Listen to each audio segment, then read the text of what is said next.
Hey, it's Kay again. Today, I'm going to bring you part 1 of the 2-part special of the most comprehensive guide about Singapore work passes that you will find in year 2024.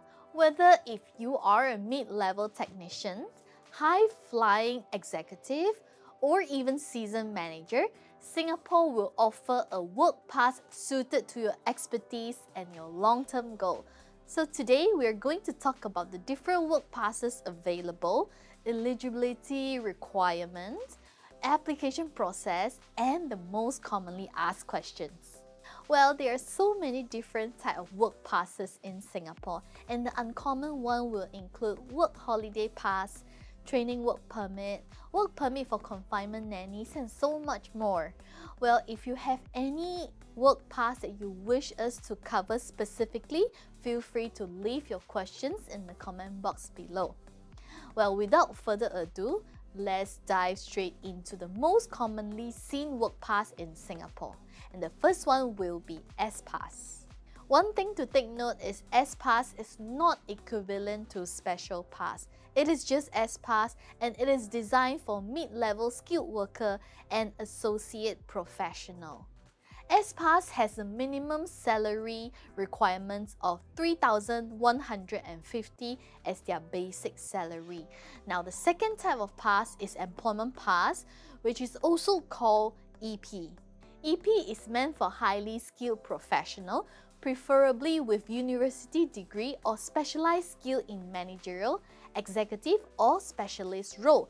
EP will require a slightly higher salary, which is from 5,000 Sing dollar onwards in order to qualify for the pass.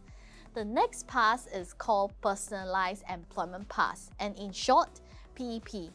Well, if you're looking for flexibility, you may consider applying for PEP. This is designed for high-income earner professionals and current EP holder in Singapore who are making a minimum 22,500 in Singapore. And last but not least will be One Pass, which is the Overseas Network and Expertise Pass. This pass is designed for top talent in various industries, and you have to earn a minimum salary of 30,000 as your basic salary a month. This pass allows more flexibility and is renewable every 5 years. With the pass, you're allowed to work multiple jobs or operate multiple businesses in Singapore. So just to sum this up, we have S-Pass for mid-level skilled professional, EP for the higher qualified individual, and PEP for the high-income earner with job flexibility, and last but not least, the creme de la creme, the One Pass for the top talent across different sectors. Well, we have just covered the overview of the work passes, and now let's dive deep into the eligibility criteria and the application process. Most of the work passes will be handled by your employer, such as S-Pass and Employment Pass. Well, of course, if you intend to start your company in Singapore, you may apply for an Employment Pass under your own company. Meanwhile, for PEP and One Pass, because it is not tagged to any company, you will have the flexibility to apply on your own. Well, in today's episode, we will be focusing on S-Pass and Employment Pass, and we'll discuss about PEP and One Pass in the next episode. Well, the first pass, S-Pass, and the eligibility criteria is that first, you must have a valid job offer from an employer. For a new application, the minimum salary requirement is 3,150, meanwhile for renewal is at 3,000. If you are in the financial services sector, you have to earn a minimum salary of 3,650 for new application and 3,500 for renewal. Do take note that all these figures will be raised further in year 2025 onwards. You will also need proper educational qualification, though declaring educational qualification is optional in S-Pass application. If you are an employer, do ensure that you verify the education qualification before you file an S-Pass for your employee. The type of verification that you need to do is to verify that the educational qualification is authentic and is awarded by accredited institution. There are also quota and monthly levy that employer has to pay for an S-Pass. Under the existing rules of MOM, the number of S-Pass holders that the company can hire is capped at 10% for service industry and 15% for the rest of the industries, which includes construction, manufacturing, processes, and marine shipyard. Next up, employment pass or EP. Now you have to pass 2 stages in order for your employment pass to go through. Stage 1, which is to qualify for the minimum salary requirements for EP, which is benchmarked at the 1/3 of the local PMET salary by age. Unless exempted, you also have to pass stage 2, which is the complementarity assessment framework, or in short, COMPASS.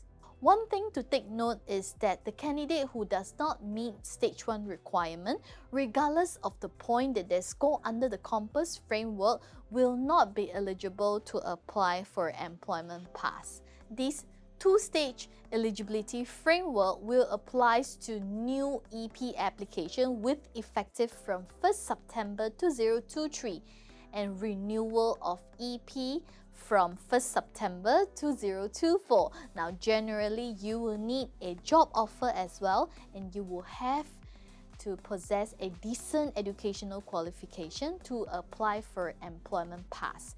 Meanwhile, for salary requirement, you have to be earning a minimum salary of 5,000, and this will increase progressively at 10,500 for slightly senior professional. If you are in the finance sector, you have to be earning a 5,500 basic salary, and the salary will progressively increase for most senior individual, and it will be at about 11,500.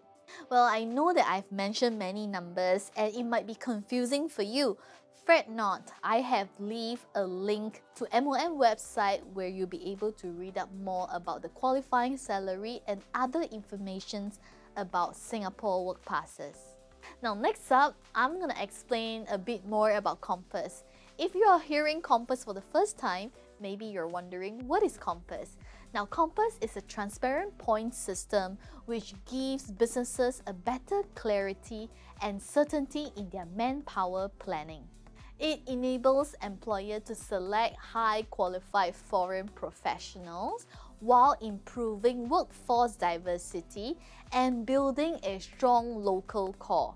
To pass COMPASS framework, you have to score 40 points. Here are the criteria details: salary, qualification, diversity, support for local employment, skill bonus, and last but not least, strategic economy priority bonus. Well, if you have more questions about COMPASS framework, we have previously produced a Mandarin and an English version, and be sure to search on our YouTube channel to find out more. In case you're wondering, how can you be exempted from COMPASS framework? Well, if you're able to meet any of the conditions below, you're exempted. Now, condition number 1 is that if you are earning a fixed monthly salary of 22,500. Now, this is very similar to the prevailing fair consideration framework job advertising exemptions, which was effective from 1st September 2023. Condition number 2, you are applying as an overseas intra-corporate transferee, or in short, ICT. Let me give you an example of what is ICT. If you are working for a company which headquartered in US and you will be transferred to Singapore, which is a branch, subsidiary or affiliated company, now you will be considered as an ICT. Now, condition number 3, which is you are filling up the role for 1 month or less. And that's it for part 1. For part 2, we will delve deep into the application process and eligibility criteria for PEP and One Pass. So stay tuned. Now, if you have any further question and wish to find out more about Singapore Work Pass, feel free to leave your comment below, or you can also visit our website at tip.com.sg. Alternatively, you may schedule a one-on-one consultation with our very professional immigration consultant team. That's all for today. Don't forget to like, share, and subscribe for future updates. See you!